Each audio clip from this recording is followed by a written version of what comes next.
उन्हें कक्षा के कोने में एक बोरे पर बैठाया जाता था। Doctor B.R. अंबेडकर की दिलचस्प कहानी राजनीति। भाग 1। कैसे एक अनुपस्थित छात्र एक प्रतिभाशाली छात्र में बदल गया। डॉक्टर भीमराव अंबेडकर अपने समय के सबसे विद्वान भारतीय राजनीतिज्ञ थे। वे लंदन स्कूल ऑफ इकोनॉमिक्स से अर्थशास्त्र में डॉक्टरेट की उपाधि प्राप्त करने वाले पहले भारतीय थे। साथ ही कोलंबिया विश्वविद्यालय से भी उन्होंने डॉक्टरेट की उपाधि प्राप्त की थी। इसके अलावा उन्होंने लंदन के ग्रेज इन से बैरिस्टर लॉ की डिग्री भी प्राप्त की। उनमें सीखने की अदम्य भूख थी। विदेश यात्रा के दौरान वे अपने साथ हजारों सेकंड हैंड किताबें लाते थे। बॉम्बे, राजगढ़ में उनके निजी पुस्तकालय में 50,000 से ज्यादा किताबें थीं। फिर भी बचपन में एक समय ऐसा आया जब वे अपनी पढ़ाई छोड़कर घर से भागकर एक साधारण मिल मजदूर के रूप में काम करना चाहते थे। नियति को जो मंजूर था वह उनकी योजना सफल नहीं हो पाए। Doctor B.R. अंबेडकर के पिता रामजी सकपाल भारतीय सेना में सूबेदार थे। रामजी और भीमाबाई की अंतिम और 14वीं संतान का जन्म 14 अप्रैल 1891 को महू में हुआ था, जिसका नाम भीमराव अंबेडकर था। उपनाम बाद में बदलकर अंबेडकर कर दिया गया। ये परिवार अछूत जाति महार से संबंधित था जो अपनी वीरता के लिए जाना जाता था। भीम के पूर्वज भारत में ईस्ट इंडिया कंपनी के संचालन की शुरुआत से ही उसकी सेना में सेवारत थे। महार शब्द का एक अर्थ महाअरी, महान शत्रु है, जो समुदाय की लड़ाकू भावना और उग्र स्वभाव को दर्शाता है।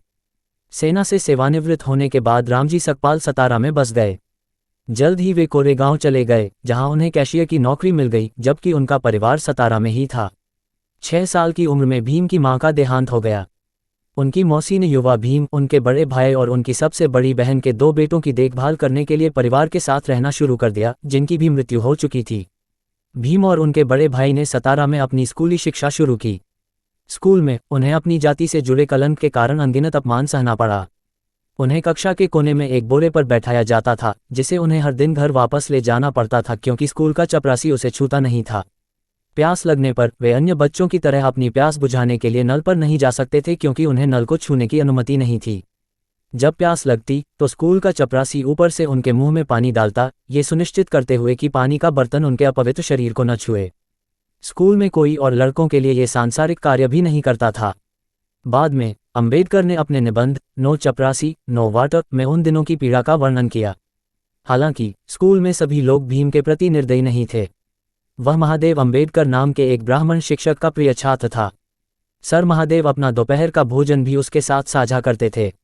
उन्हें भीम इतना पसंद था कि उन्होंने स्कूल के रिकॉर्ड में लड़के का उपनाम अंबेडकर से बदलकर अंबेडकर रख दिया।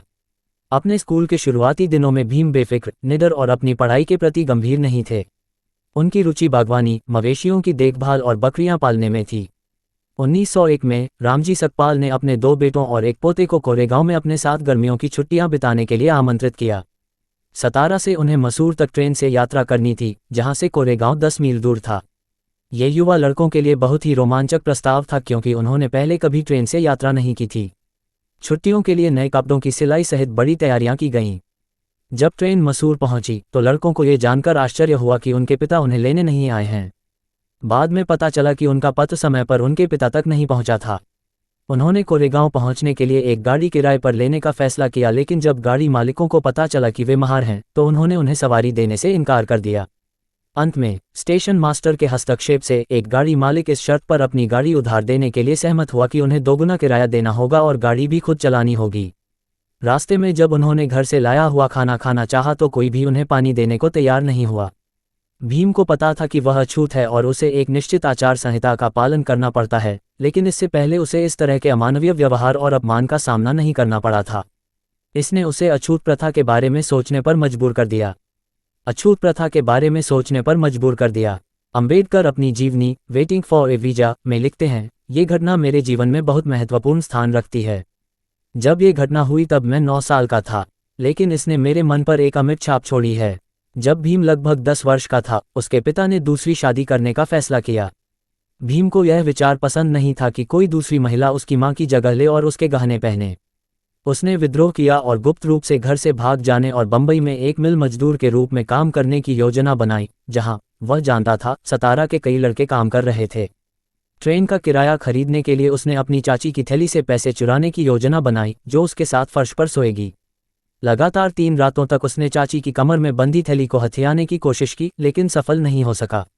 जब उसने चौथी रात थैली पकड़ी तो उसे बड़ी निराशा हुई जब उसने पाया कि थैली में केवल आधा आना था, जो किराया खरीदने के लिए पर्याप्त नहीं था। निराश होकर उसने पूरी रात अपने अगले कदम के बारे में सोचते हुए बिताई। अगले दिन उसने ये निष्कर्ष निकाला कि स्कूल से भागने की कोशिश करने का कोई फायदा नहीं है। अब उसने मन लगाकर पढ़ाई करके और अच्छी नौकरी पाकर आत्मनिर्भर बनने का फैसला किया। उस दिन से उसने अपनी भागदौड़ वाली आदतें छोड़ दी और खुद को पढ़ाई के लिए समर्पित कर दिया। यह आत्मप्रेरणा न केवल उस लड़के के लिए बल्कि पूरे देश के लिए जीवन बदलने वाली घटना साबित हुई। 1904 में परिवार सतारा से बॉम्बे चला गया। भीम और उनके भाई को अल्फिंस्टन स्कूल में भर्ती कराया गया। उन्हें नए स्कूल में भी जातिगत भेदभाव का सामना करना पड़ा। उन्हें संस्कृत को दूसरी भाषा के रूप में लेने की अनुमति नहीं थी क्योंकि ब्राह्मण संस्कृत शिक्षक शूद्रों को वेदों की भाषा नहीं पढ़ाते थे। उनकी इच्छा के विरुद्ध उन्हें फारसी को अपनी दूसरी भाषा के रूप में लेना पड़ा। बाद में भीम ने वेदों और हिंदू धर्मग्रंथों का प्रत्यक्ष ज्ञान प्राप्त करने के लिए संस्कृत का अध्ययन किया। उन्होंने संस्कृत को साहित्य और व्याकरण का खजाना बताया और कहा कि यह फारसी से कहीं बेहतर है। स्कूल में एक शिक्षक भीम को स्कूल छोड़ने के लिए परेशान करता रहता था क्योंकि उसके अनुसार अछूतों के लिए शिक्षा प्राप्त करना बेकार है। शिक्षक की लगातार डांट से तंग आकर एक दिन भीम ने गुस्से में शिक्षक से कहा कि वह अपने काम से काम रखें।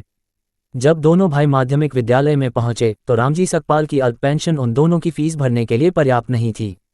भीम के बड़े भाई आनंदराव को स्कूल छोड़ना पड़ा ताकि उनके अधिक होनहार छोटे भाई अपनी शिक्षा जारी रख सकें। भीम को स्कूल के पाठ्यक्रम में निर्धारित पुस्तकों के अलावा अन्य पुस्तकें पढ़ने में बहुत गहरी रुचि थी। इससे उनके क्षितिज और ज्ञान का विस्तार हुआ, लेकिन उनके स्कूल के प्रदर्शन पर असर पड़ा।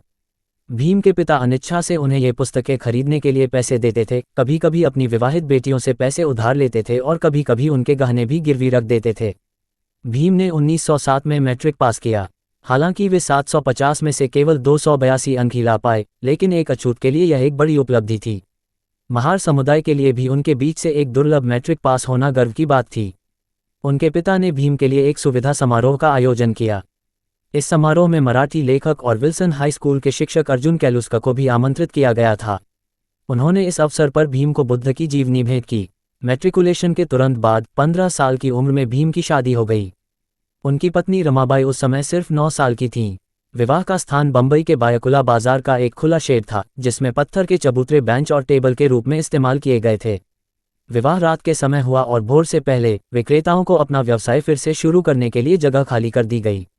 शादी के बाद जब भीम ने कॉलेज में प्रवेश लिया तो पैसे की कमी ने एक बार फिर उनकी शिक्षा को बाधित करने का खतरा पैदा कर दिया।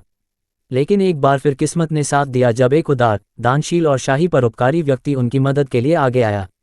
शीर्ष टिप्पणी दिल को छू लेने वाली डॉक्टर अंबेडकर की कहानियां। डॉक्टर अंबेडकर एक वास्तविक भगवान है जिन्होंने शिक्षा को जीवन का आधार बताया। शिक्षा के बिना ऐसा करना असंभव है।